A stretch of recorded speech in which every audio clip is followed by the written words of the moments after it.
First thing, salamanders, bestest boys. I'll fight you on that. Keeper hive, I'm going to be trying it this year, provided I have enough splits to put in it. Kind of excited to try it. Grace picked the colors.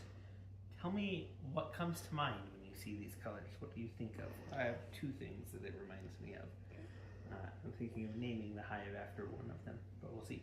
They're a little bit different than a regular langstroff hive in that langstroff hives all have these same boxes that go up all the way.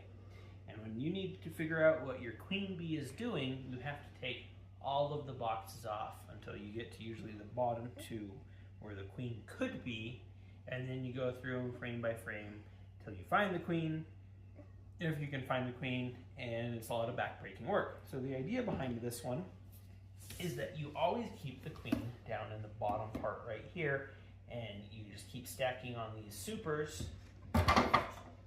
for honey production, or just 5-frame nukes if you don't want to do supers. But all of the honey bees, the honey part, stays up in this box.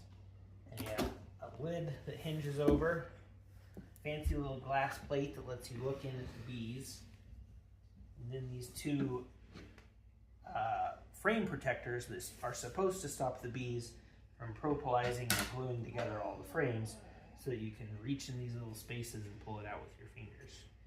There's some extra wood in here to where normally you can put 10 frames in here, but in this one you only put 8 frames. But the idea is you keep the queen stuck down here in these bottom frames, and you can pull them out from underneath, and you check all 8 of them or however many you need, and you make sure that your queen is healthy and doing queen things without having to take all of the supers off for honey. So imagine there's like 3 boxes here that the bees are filling with honey, and I don't have to open them up, do anything about them. Like if I'm curious about how much honey there is, we could open it up, check one of them for honey. But if I'm just like, is the hive healthy? Is the queen doing the things that she's supposed to be? Do we still have a queen, or is she queenless?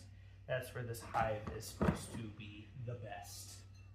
Not that they claim that. That's just me being hyperbolic. There's some special latches, 4 of them all the way around it. They're adjustable, so you can change the tension on it as needed. Kind of wedges the whole thing at a little angle so that you can slide the frames in and out. Take that off when needed. And there's this queen excluder, and that is what keeps the queen stuck down in the bottom box so that she can go up through all the rest of it. You see there's a little wedge support that keeps it being an 8-frame instead of a 10-frame. But that sits there, stops her from going up. In the winter, you have to take these off so that they can eat. But yeah, I'm excited to try it. It is not what I would call a commercial hive. It's like $300 for just the box, and it didn't even come with the bottom board. Had to buy the lid separately. And commercial beehives are all about like standardizing and trying to do things as fast as possible in an industry sense. And I don't think that that will do this. I have no idea how people would move these on pallets or anything like that. But for just a backyard beekeeper for the fun of it, ease of access, stop an old lady from having to break her back pulling boxes off, it'll be fun.